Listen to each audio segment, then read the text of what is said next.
In the Builders category of this year's Hall of Fame, Field Hockey Canada is proud to induct Florence Strachan Petersen, a pioneer who introduced Canada to the field hockey world.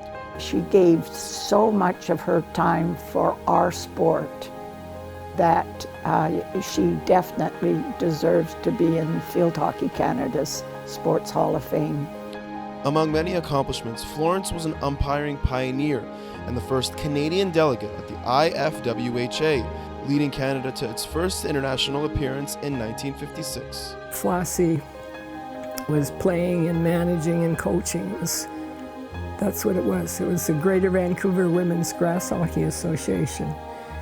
And it's Flossie who got us on the road to international play.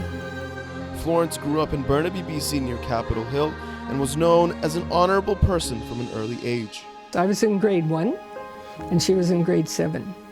And at that time they had pro rec. Some of the boys thought they'd like to have extra turns and they just pushed me out of the way. She noticed this and she came and put a stop to that. And she became my friend.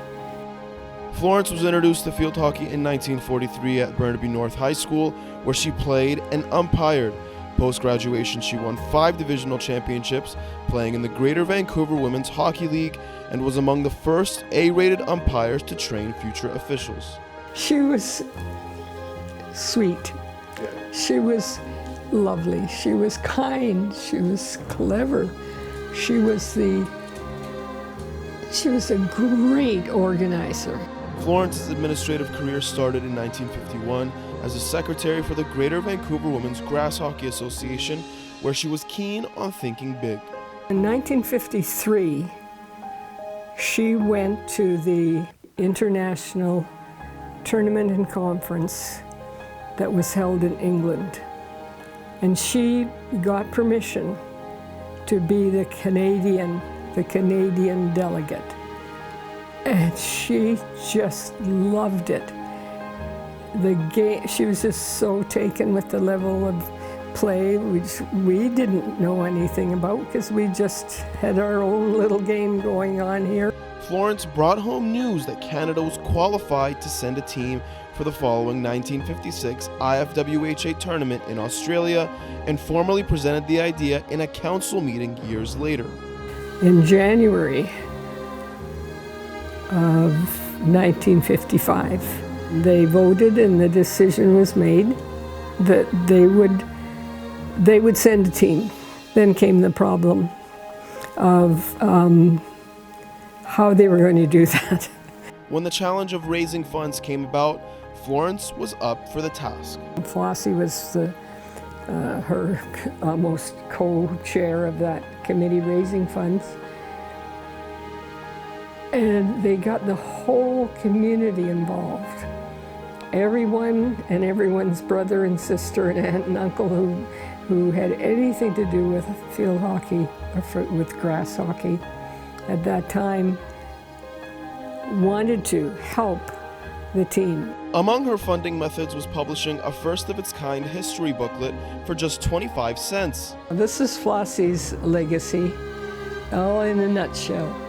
Everything is in this book, and so that's another way that Flossie was the pioneer, the ultimate pioneer. She pioneered the idea of having a history book. Florence's efforts put Canada on the map. The 56 showing led to Canada also playing in the 1959 IFWHA tournament in Holland. Her career also included contributing in the 1973 Canada Summer Games and during the 1979 World Tournament at UBC. She served as a board member of that tournament and president of the 79ers Club. There is no way that the 79ers could have been so successful without Flossie. There's no question in my mind. There was no one who had all the knowledge that she had of hockey.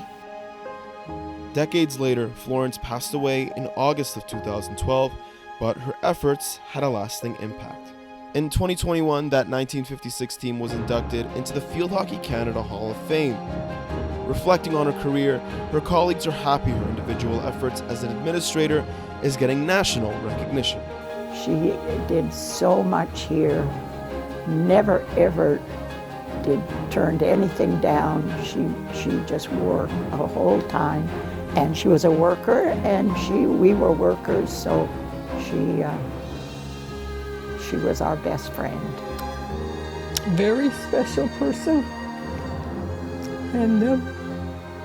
and I am very pleased that she's being inducted now, and so happy that many of the things that she accomplished are being recognized. I'm really, really pleased about that.